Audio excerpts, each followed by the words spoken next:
خلافت راشدہ یا خلافت علی منہاج النبوہ کے بعد جس نظام کو عرف عام میں خلافت کہا جاتا ہے، حدیث نبوی نے اسے ملوکیت سے تعبیر کیا، اس لیے کہ کتاب و سنت کی ٹوٹل بالادستی وہاں موجود تھی۔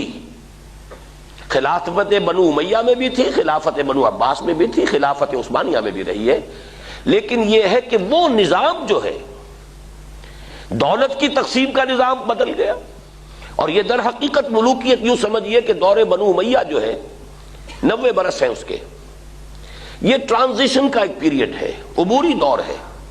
خلافت علی منہاج النبوہ سے ملوکیت تک پہنچتے پہنچتے ایک دن میں تو بات نہیں ہو گئی تھی نا۔ دور بنو امیہ جو ہے ٹرانزیٹری پیریڈ ہے، اصل ملوکیت جا کر جو جمی ہے وہ دور بنو عباس سے، جب محل بنے اور ٹھاٹھ جمے، وہ دور در حقیقت، ورنہ اس سے پہلے عربی حضارت اور بدویت جو ہے دور بنو امیہ میں برقرار تھی، لیکن بہرحال ظالم حکومت تھی، اس میں تو کوئی شک نہیں۔ میں چند اس کے اشارے کر رہا ہوں۔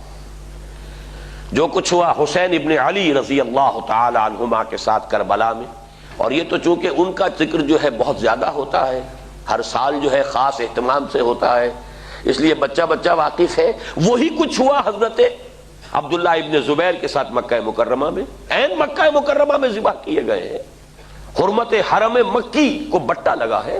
پھر واقعہ حرہ ہوا ہے، 3 دن تک مدینے کو لوٹ مار کیا گیا، اور مدینے کے اندر خواتین کی بے حرمتی ہوئی، واقعہ حرہ۔ پھر حجاج ابن یوسف کے ہاتھوں سینکڑوں تابعی شہید کیے گئے۔ تو تاریخ کے حقائق ہیں، اور میرے لیے اس سے بھی کہیں زیادہ دردناک اور تاریخ کے اعتبار سے کہیں زیادہ فیصلہ کن ظلم جو تھا، محمد ابن قاسم کو بلا کر شہید کر دیا۔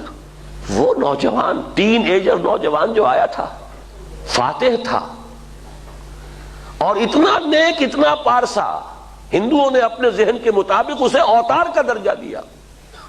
وہ تو اپنے ذہن سے سوچیں گے نا، مورتیاں بنا کر مندروں میں رکھ دی گئیں جن کو پوجا جا رہا تھا۔ ایسا نیک، اتنا صالح، اتنا پارسا، ایسا متقی، ایسا عادل حکمران، اگر کہیں انہیں موقع مل گیا ہوتا تو اسی وقت ہندوستان پورا فتح ہو جاتا۔ لیکن ملوکیت کو سب سے بڑا خطرہ لاحق ہو جاتا ہے اگر کوئی شخص اتنا پاپولر ہو گیا تو ہمیں خطرہ ہے، ہمارے اقتدار کو خطرہ ہے۔ وہاں تو سوچنے کا انداز یہ ہوگا کیا جرم تھا محمد ابن قاسم کا، تاریخ خاموش ہے۔ یہی ہوا بعینہ ہی موسیٰ ابن نصیر کے ساتھ رحمت اللہ علیہ، جس نے کہ شمالی افریقہ کا اکثر و بیشتر حصہ فتح کیا تھا، اور اس کے ایک ادنا کمانڈر تھے طارق ابن زیاد، طارق جو بر کنارہ اندلس سفینہ سوخت، جس نے پورا جو ہے آئیبیرین پیننسولا فتح کیا ہے۔ موسیٰ ابن نصیر کو بھی بلا کر جان بخشی کر دی گئی، بوڑھے تھے بہت، ورنہ یہ کہ اتنا ذلیل کیا گیا ہے، تیز دھوپ میں کھڑا رکھا گیا ہے، بے ہوش ہو کر نیچے گرے۔ خطرہ دونوں سے ایک ہی بات کا تھا کہ ہماری بادشاہت کو ان افراد کی یہ پاپولیرٹی جو ہے اس سے خطرہ لاحق ہو گیا۔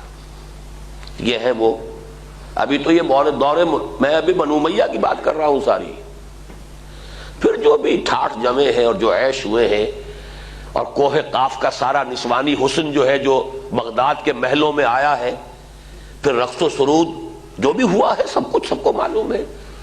الف لیلہ جو ہے بغداد کی 1000 راتیں جو ہے، یہ ساری کی ساری داستانیں ذہن میں رکھ لیجئے۔ یہ ہے بہرحال تیسرا دور،